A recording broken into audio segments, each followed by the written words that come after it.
দিয়ে দেশে যখন 5ই আগস্ট পালিত হয়েছে, তখন শেখ হাসিনার মাস্টার স্ট্রোক, যেটা গতকাল বলেছি, সামান্য একটা আলোচনা সভা, সেটা দিয়েই তিনি প্রচার, অ্যাটেনশন, সবকিছুর কেন্দ্রবিন্দুতে শেখ হাসিনা ছিলেন।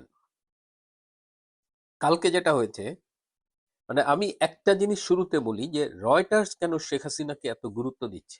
এই ব্রিটিশ সংবাদ মাধ্যমটা খুবই শক্তিশালী এবং তারা কিন্তু এইভাবে শেখ হাসিনাকে কন্টিনিউয়াসলি কাভারেজ দিচ্ছে। এটার পেছনে একটা ইন্টারন্যাশনাল গেম আছে, এইটা আমাদের একটু বুঝতে হবে। যেটা বললাম যে 254+ ইন্টারন্যাশনাল মিডিয়া শেখ হাসিনার এই ভাষণ কাভার করেছে। সর্বশেষ খবর পাওয়া পর্যন্ত 44 কোটি ভিউ হয়েছে তার ভাষণের বিভিন্ন অংশের। সরাসরি লাইভ, পরে আবার শর্ট ভিডিও করেছে। সব মিলিয়ে 44 কোটি ভিউ হয়েছে সর্বশেষ রিপোর্ট পাওয়া পর্যন্ত। কি ছিল এই ভাষণে? আমি প্রথমে একটু কন্টেন্ট নিয়ে আলাপ করি। কন্টেন্ট কিন্তু তিনি দেশে ফিরবেন, এটা আমরা আগেও শুনেছি। কালকে একটু স্পেসিফিক্যালি বলেছে ডিসেম্বরে ফেরার ব্যাপারটা।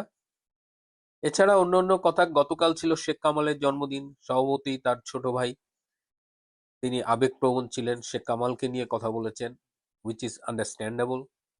অসাম্প্রদায়িক বাংলাদেশের কথা বলেছেন। এবং আরো ইন্টারেস্টিং হলো যে কথা ছিল তিনি লাইভে যুক্ত হয়ে অডিও ভাষণ দেবেন, যদিও অনেকেই আশা করেছিল তাকে ভিডিওতে দেখবে। যা হোক, এবং কথা ছিল যে তিনি বক্তৃতা দেবেন, সাংবাদিকদের প্রশ্নের উত্তর তিনি দেবেন না, এরকমই একটা প্ল্যান ছিল। এবং সজীব ওয়াজেদ জয়ই সাংবাদিকদের প্রশ্নের উত্তর দেবেন, এভাবেই প্ল্যানটা করা ছিল। কিন্তু সংবাদ সম্মেলনের এমন একটা পরিস্থিতির উদ্ভব হয়েছে, এবং যতদূর খবর পেয়েছি সজীব ওয়াজেদ জয়ও মায়ের কাছে টেক্সট করেছে যে কিছু প্রশ্নের উত্তর দিতে, এবং শেখ হাসিনা অত্যন্ত স্বতঃস্ফূর্তভাবে সাংবাদিকদের প্রশ্নের উত্তর দিয়েছেন। একেবারে নিন্দুক যারা শেখ হাসিনার নাম শুনতে পারে না, তারা অনেকেই বলছেন যে এই ভাষণের নতুন কি আছে।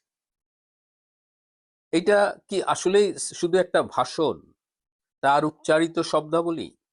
আমার কাছে তো মনে হয় যে এটা ভাষণের চাইতেও অনেক বেশি গুরুত্বপূর্ণ। সারা পৃথিবীর শেখ হাসিনার প্রতি আগ্রহ, এবং এখনো Bangladesh, south Asia related geopolitical situation, সবকিছুর কেন্দ্রবিন্দুতে কিন্তু শেখ হাসিনা অবস্থান করছেন, এবং সেটা আবার গতকাল প্রমাণ হলো।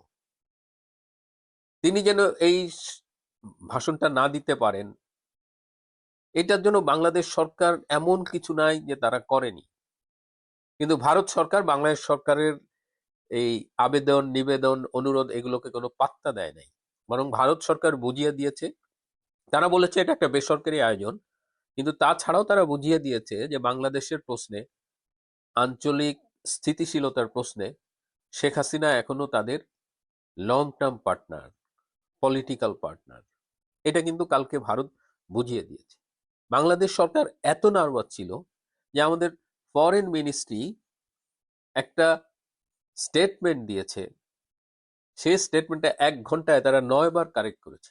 আপনি যদি বাংলাদেশ ফরেন মিনিস্ট্রির ফেসবুক পেজে যান এবং ভিউ এডিট হিস্ট্রি দেখেন এই স্টেটমেন্টটা, দেখবেন যে 9 বার তারা চেঞ্জ করেছে স্টেটমেন্টটা।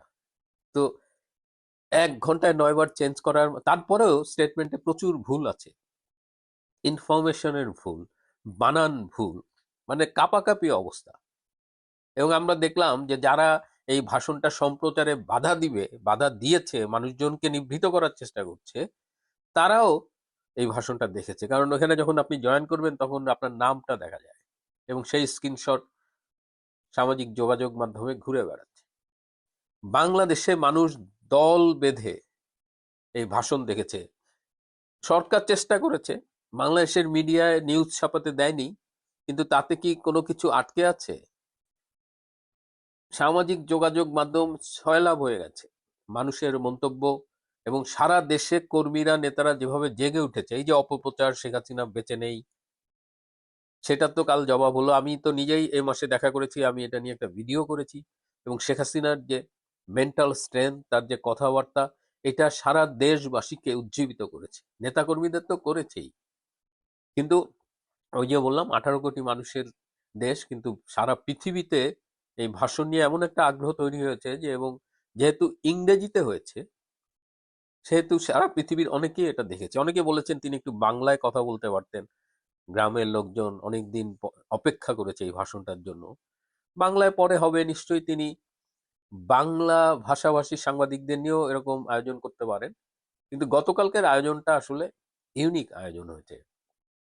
শেখ হাসিনা সম্পূর্ণ সার্থক, তিনি সফল হয়েছেন, আর সরকারের গালে চপেটাঘাত পড়েছে। তিনি না পেরেছেন দেশবাসীকে এই ভাষণ থেকে বঞ্চিত করতে। বাংলাদেশের কিছু মিডিয়া ছাপায়নি, হু কেয়ার্স। আমাদের সোর্স নিউজ বাংলায় আমরা ডিটেইল নিউজ করেছি, আপনারা দেখতে পারেন। গতকাল আমি অনেক কথা বলেছি, কিন্তু গতকাল পুলিশ হত্যা দিবসও ছিল। 64টা থানায় আক্রমণ করা হয়েছে, অসংখ্য পুলিশ হত্যা করা হয়েছে। এই সংখ্যাটা নিয়ে এখনো বিতর্ক রয়েছে। সরকার বলেছে 44 জন, কিন্তু বাস্তবতায় এটা অনেক বেশি। মানে এটা 700-800 থেকে শুরু করে 3200, এরকম একটা রেঞ্জ। এবং অনেক পুলিশ আজ পর্যন্ত তারা ফিরে আসেনি। তাদের হত্যা করা হয়েছে না কোথায় আছে জানা যায়নি। এবং এই পুলিশ হত্যার বিচার আজ হোক কাল হোক বাংলার মাটিতে কিন্তু হবেই।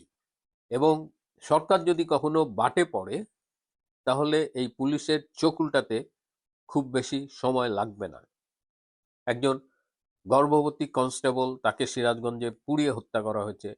আর এই প্রতিটা মৃত্যু, এর সাথে তো ওই পরিবারের ট্র্যাজেডি জড়িত। অনেক অনেক করুণ কাহিনী সামাজিক যোগাযোগ মাধ্যমে ভেসে বেড়াচ্ছে। পুলিশ হত্যার বিচার চাই। কালকে আমি বলেছিলাম এই সাংস্কৃতিক বাটপার ফারুকি, সে কবরের টাকা মারছে 21 কোটি টাকা। কিন্তু আমি বলেছি, এটা আপনি বিশ্বাস করেন বা না করেন, আজকে কিন্তু ইশরাক হোসেন, সাদেক হোসেন খোকার ছেলে এবং মুক্তিযুদ্ধ বিষয়ক প্রতিমন্ত্রী, তিনিও বলেছেন যে এই জুলাই শহীদ যারা হয়েছে তাদের ভাষায় তাদের কবর বাধাই করা, সংরক্ষণ করা, এগুলোর জন্য 2 লাখ টাকা করে বাজেট ছিল। কোনো কবর নাকি সেই অর্থে সংরক্ষণ করা হয়নি এবং পুরো টাকাটা লোপাট করেছে। এবং ইশরাক হোসেন বলেছে যে এত এত এত চুরি হয়েছে যে সেটা বললে আর মুখ থাকবে না। এই চুরির টাকা কিছুটা অস্ট্রেলিয়া এসেছে। ফারুকি এবং তিশা তার আত্মীয়র মাধ্যমে 4টা প্রপার্টি কিনেছে, বাড়ি এবং অ্যাপার্টমেন্ট। এই যে তারা আসছিল, এসে বেশ কিছুদিন ছিল, চাকরি খুঁজে গেছে, 4টা সম্পত্তি কিনেছে। আর ওদিকে বাংলাদেশে তাদের চুরি একের পর এক ফাঁস হচ্ছে। প্রিয় বন্ধুরা, আজ এ পর্যন্তই। ভালো থাকবেন, সুস্থ থাকবেন, তার চেয়েও জরুরি হলো নিরাপদে থাকবেন। সবাইকে অনেক ধন্যবাদ।